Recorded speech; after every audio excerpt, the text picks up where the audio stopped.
Meu nome é Luiz e eu vou trazer 10 concepções errôneas acerca do Islã que cercam essa religião no Brasil. O primeiro deles é sobre Maomé. As pessoas acreditam que Maomé é uma espécie de divindade adorada pelos muçulmanos junto com Alá, quando na verdade ele é simplesmente um profeta. Ele tem um nível de profeta assim como Jesus, assim como Moisés ou Noé na religião islâmica. Então a gente não faz nenhuma distinção entre nenhum deles. O segundo erro é achar que o Islã é uma religião árabe, é uma espécie de culto do Oriente Médio, quando na verdade só 20% dos muçulmanos do mundo são árabes. Por exemplo, 34,6% dos muçulmanos do mundo inteiro estão na Índia, no Paquistão e na Indonésia. Então o Islã ele é para todos. Não foi feito para os árabes, não foi feito para os indianos, não foi feito para os orientais, foi feito para o mundo todo. Foi revelado para o mundo todo e ele serve para ser seguido por qualquer pessoa de qualquer parte do planeta. O terceiro é sobre a dicotomia da paz e da guerra. Tem gente que diz que o Islã é de paz e gente que diz que é de guerra, quando na verdade é só a justiça. Então, por exemplo, se uma pessoa luta contra a gente luta contra a pessoa igualmente.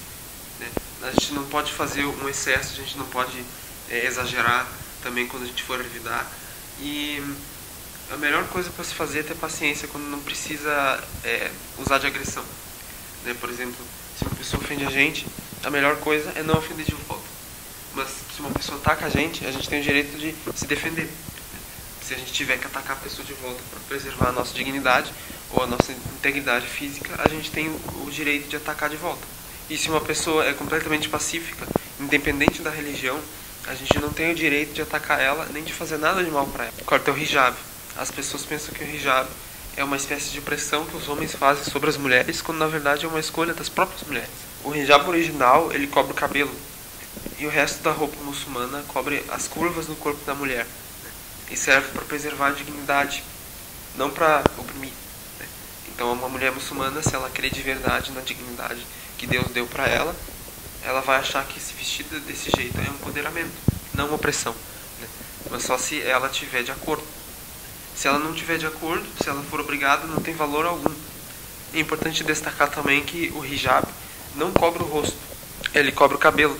E se ele cobrir o rosto, é a mais, não precisa. Quinto, sobre a questão da suposta hierarquia que tem entre os gêneros, como se o homem fosse acima da mulher, quando na verdade o que a gente tem são papéis bem definidos. Então a mulher ela tem obrigações, o homem tem outras e ambos têm direitos diferentes. Por exemplo, o homem tem o dever de sustentar a mulher e a mulher tem o direito de não trabalhar fora de casa, se ela decidir. Já o homem, se a mulher não quiser se sustentar sozinha, ele tem o dever de sustentar ela. O sexto é sobre os conflitos religiosos. As pessoas pensam que o Islã promove a violência quando ele promove a harmonia entre as pessoas. Então, se existem conflitos no Oriente Médio ou em algumas outras partes do mundo que são muçulmanas, isso não tem relação direta com o Islã. Porque a única união pecaminosa no Islã é aquela que é feita com as pessoas injustas e que fazem injustiças verdadeiras contra as outras pessoas. Então, se a gente se unir com essas pessoas, isso sim que é pecaminoso. Mas, independente de religião, de gênero, de classe, não existe nenhum tipo de separação. O sétimo diz que as pessoas precisam falar árabe fluente para serem muçulmanas. Essa especificação só serve para ler e recitar o Alcorão, porque qualquer tradução do Alcorão não é mais considerada Alcorão. É tafsir, que significa interpretação. Ou seja, o livro foi revelado em árabe para o profeta Maomé há 1400 anos na língua do povo dele, que era o árabe. Então, quando a gente lê o Alcorão hoje em dia, a gente recita as mesmas palavras que foram reveladas.